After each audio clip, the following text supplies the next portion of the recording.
What do you got there, Skipper?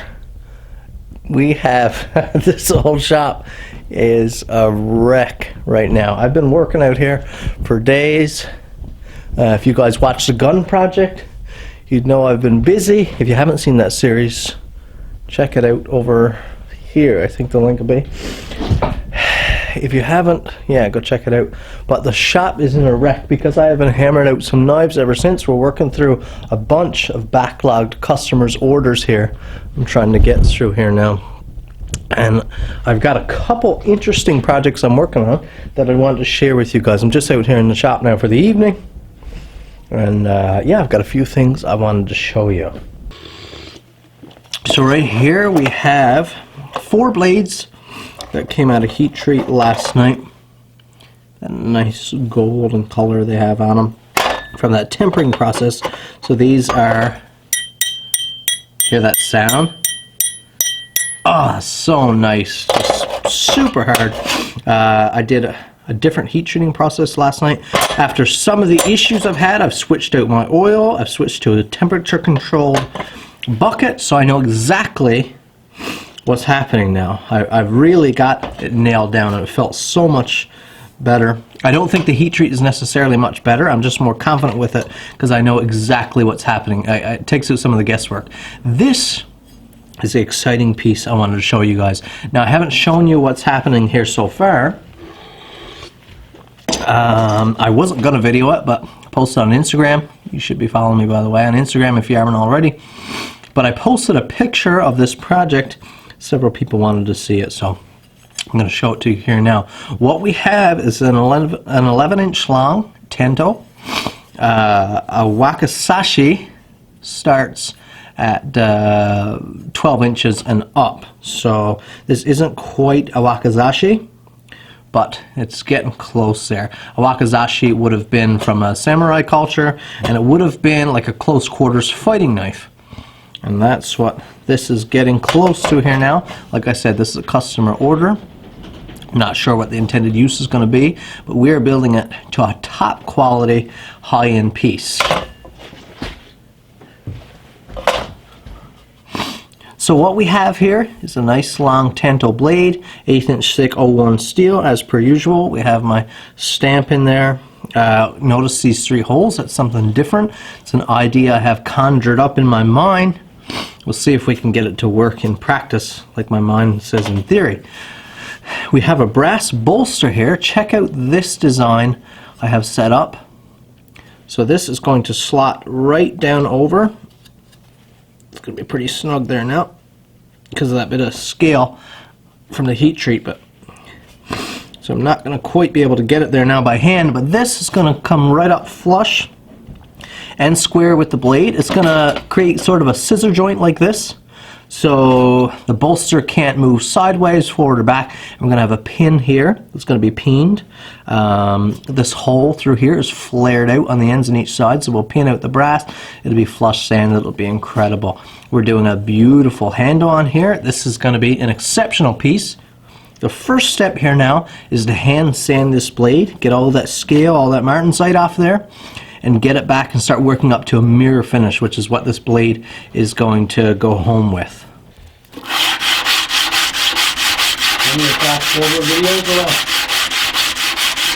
Just a music montage.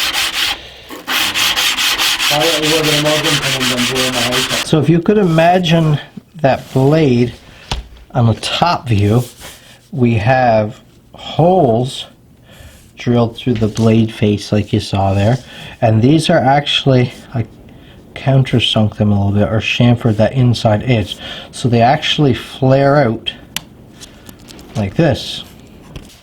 Now what we're going to do is take this bit of 1/8-inch rod, we're going to flare out or peen out one end. You put it through so it nestles in this cradle.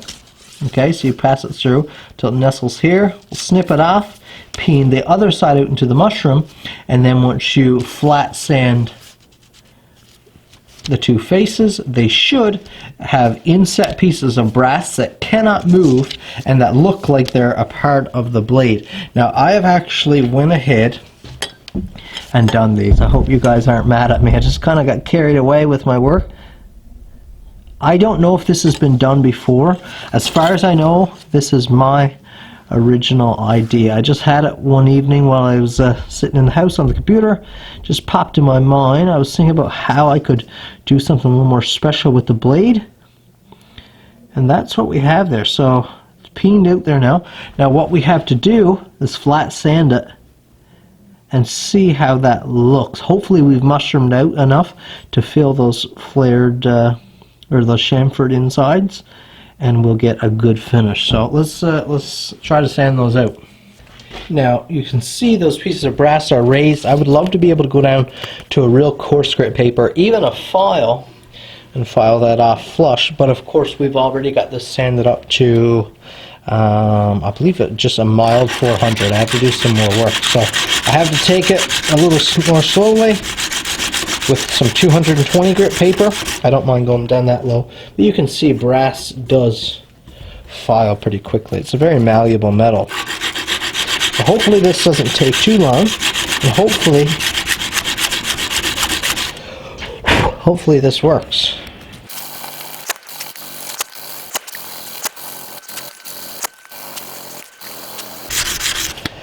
Oh yeah. What? It actually worked. Ain't it nice when theories work good in practice? Now the finish is still pretty rough, but you can definitely get the idea now. You can kind of feel it. We'll finish it to a higher grit. Of course it'll be polished just as the blade is. That is so cool. That looks incredible. What do you guys think? Let me know down in the comments if you think this was a good idea, bad idea, you like it, you hate it. Let me know.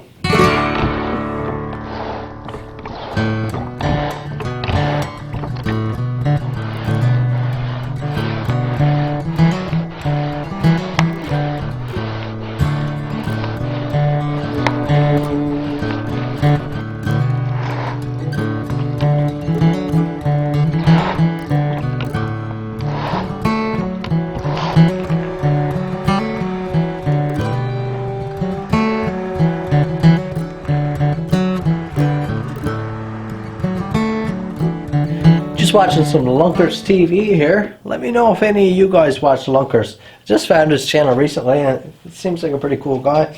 I'm about to buff that blade here through a series of compounds and a series of different wheels because we're working on a mirror polish. So I'd love to show you guys the result, but you know I like to wait for the big finish. So I'm going to start here now, give you guys a little quick look. That's all I can show you. And here we go, starting off with some black compound on a sizzle wheel.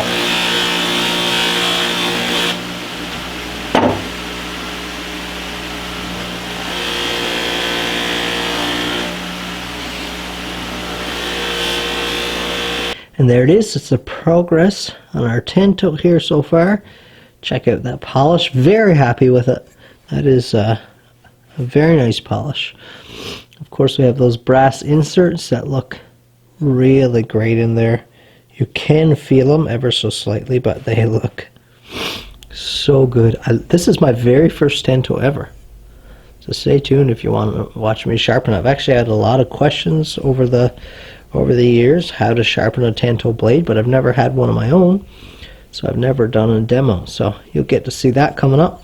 Of course this brass piece here, that will have an invisible pin that goes right through there.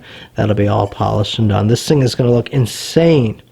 This is going to be a show piece for sure. If you guys are looking for something of your own, whether that be a plain old Scandi grind, beat it to death in the woods type bushcraft knife, or something to be a collector's piece to sit on your wall, please contact me at the email on the screen there now. I would love to build something for you. Builds like this really inspire me to do more, to build more, to be better at all of my different crafts work, all of my hand skills.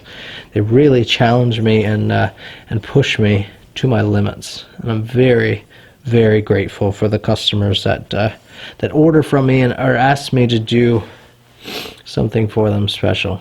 Thank you guys for watching. Leave a comment down in the description. Let me know if you'd like to see more of this build series. I wasn't intending on filming the whole thing, but maybe I will, depending on the response. Thank you guys for watching. Once again, subscribe to my channel if you haven't already. Share this video if you'd like to. We'll see you in the next video.